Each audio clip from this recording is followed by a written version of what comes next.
What's going on, ladies and gentlemen? My name is Kevin Jackwitz. This is the Kaged Review, and this is my review for Superman 2. Now, I am doing the cut directed by Richard Lester from 1980, not the Richard Donner cut. I have not seen either version, so I wanted to start, at least, with the original cut of Superman 2. And I think it was kind of along the same wavelength as Superman 1. I don't think it was quite as well done.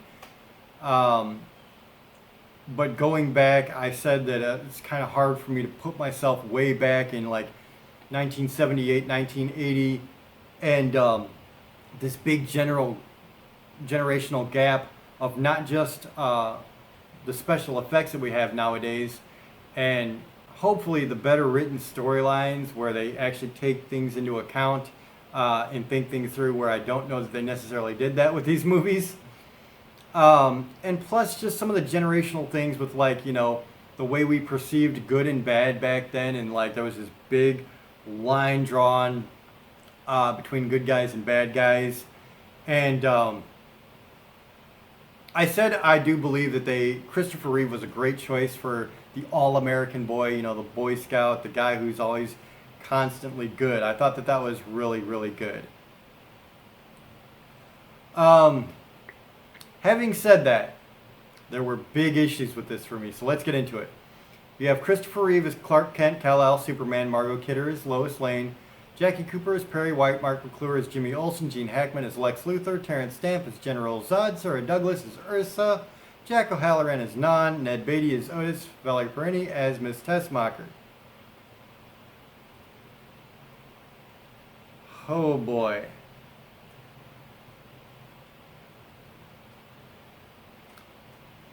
So this is a story of how General Zod escapes from his prison that they put him in part 1.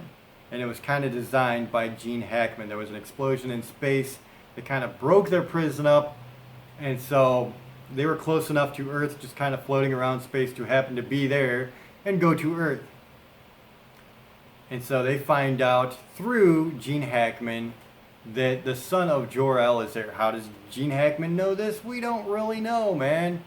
Like, he just conveniently figures out all these things. He conveniently figures out this little station that is set up to be like a mini Krypton. How? We don't know. There's just a lot of things that's what I'm talking about. They don't really think things through in the script. They just happen randomly. And so you had the eventual confrontation between General Zod, Ursa, and Non, where of course it's 3 against 1, and they're kind of overpowering Superman. They had some absolutely horrid fight sequences in this, though, I will say. Like, maybe they were great back then, and that's, again, something that's really tough for me to really put my finger on, is like, you know, back then, how did people perceive this movie? How did they perceive these fight scenes? I don't know. But it was rough. It was really rough. They had some, you know, cool effects for the time, I'm sure, but looking back at it, the fight sequences were just horrid. Couple other big issues I have with this movie is, like, he gives Lana Lane amnesia, you know, like, just makes her forget about him completely, because she figures it out. You know, he kind of reveals himself to her.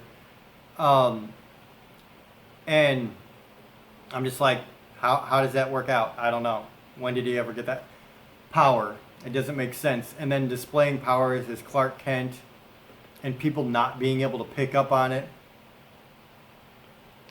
And like in the last fight sequence with Superman, General Zod, Ursa, and Non, they just gave him some like weird random powers. Like, he took some kind of weird S symbol thing off his chest, not the actual S symbol, but it had the S symbol on it, and he threw it at Non, and it like wrapped him up. And it's like, what kind of shit is this?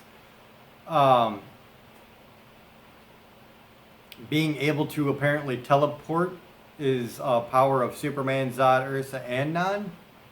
So I guess all Kryptons can teleport or just disappear in general. It was really weird, dude. It really was. It didn't make sense to me whatsoever. Christopher Reeve. I always call him Reeves for some reason. I don't know why. But as Superman, I think Christopher Reeves does make a great Superman. He's a really good actor. I do like the chemistry between him and Margot Kidder. I think that relationship was one of the better relationships done for, this era. I gotta say though, not being able to put myself into this and like place myself in 1980 when I was 2 years old at the time, I just can't put my head back in that era and be like, these movies are great, for the time. They had great special effects for the time. They had great action sequences for the time. I'm not able to do that. And so it does kind of dampen the genuine review I can give. Because I don't have a whole lot to go by. I mean, you got Star Wars, which has definitely done better. So it's difficult for me to grade this. So I'm going to do this on kind of a sliding scale here. I'm going to give it a 5.5 out of 10 because just so many things that I talked about there didn't make sense. The powers, the just bad looking fights, and the convenience of everything happening.